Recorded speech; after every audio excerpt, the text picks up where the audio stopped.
Pilsen and Little Village are mostly Hispanic communities. According to the 2010 United States Census, 29% of people living here are below the poverty level. With so many homeless in this community, there is a difference between perception and reality. I think the neighborhood is mainly revolved around homeless people. I totally agree with her. You could see there's many homeless people sitting down and they're not doing anything and they're unmotivated. And I feel like their family aren't supported because they don't do anything about it.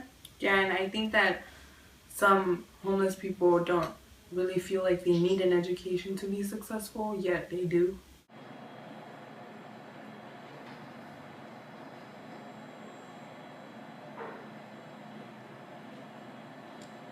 My name is Denise Alcater, and I'm the homeless prevention case manager for San Jose Subreddit Mission. Pilsen, I think that Pilsen is a great neighborhood. I think that there are a lot of resources in Pilsen dedicated to helping the community. So it's a very community-oriented, family-oriented neighborhood that really focuses on helping the community.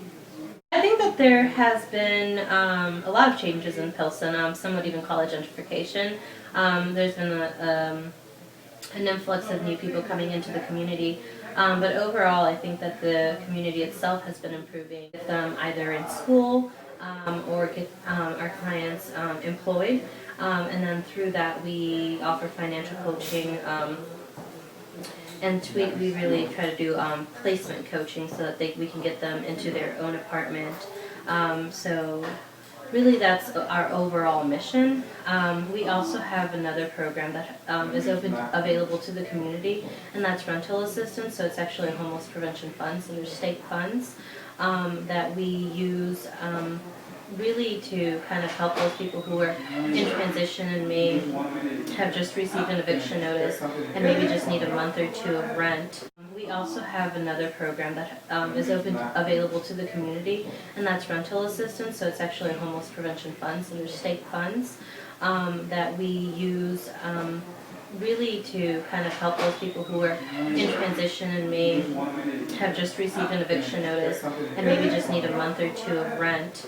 And so we can assist with that to get them back on their feet so that they're not evicted, or maybe it's someone that lost their job but recently gained employment and now due to that, short break there, may need a month of assistance, so we can assist with that. So our facility specifically focuses working with 40 single men, but our agency as a whole has another facility that focuses on intact families. So in that facility we do have single women, single mothers, and husband, wife, and children. So our agency as a whole does help the community as a whole. This house in particular is just targeted towards single men. I get sad when I see them because I feel like they need help. We've also had people who have substance abuse problems living with us. The majority of our clients actually become homeless due to domestic disputes. So what really comes to mind is that anyone can become homeless. Really, a couple paychecks away from that. So it can really happen to anyone. It can happen to people for a multitude of reasons. I mean, it really grounds me and humbles me. So that's really what comes to mind. I feel like they don't want to do anything. I think, again, just reminding yourself that this can happen to you. Really all it takes is a series of misfortunate events, and that you could be sitting on the other side. So just remembering to, stay humble and empathetic. My point of view before I was working with the homeless population to now has definitely changed. I think that very, very commonly we all have the misconception that homeless people are homeless because they want to be, because they don't want to get a job, and it's just easier to stand on the corner and ask for money. We almost feel like it's their own doing, and they just need to, pull their bootstraps up and, get a job and get an apartment. And I think since working here, I've realized that it's not that easy. There are other circumstances that could be prohibiting them from really accomplishing those goals. which is really, why we're here, to really help with those barriers. It's definitely working to end homelessness. Is it great?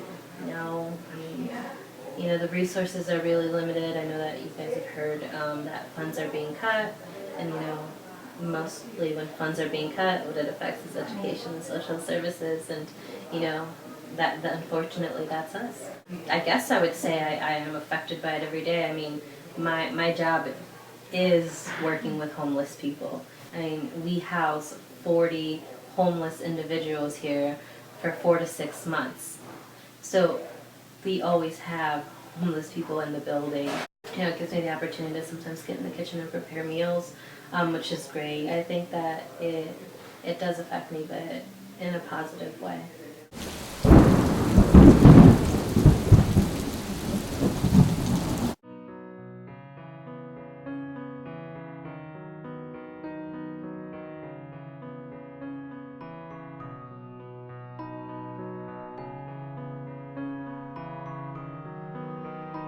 I think some people don't really care.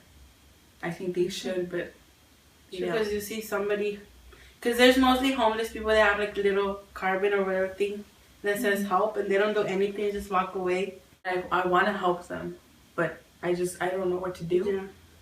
Yeah. I definitely get out there and vote. I mean, so that's definitely one, to get out there and vote. I mean, we really need to work together to advocate, for the social services and the education, volunteering your time, donating stuff that you have around the house that you no longer use.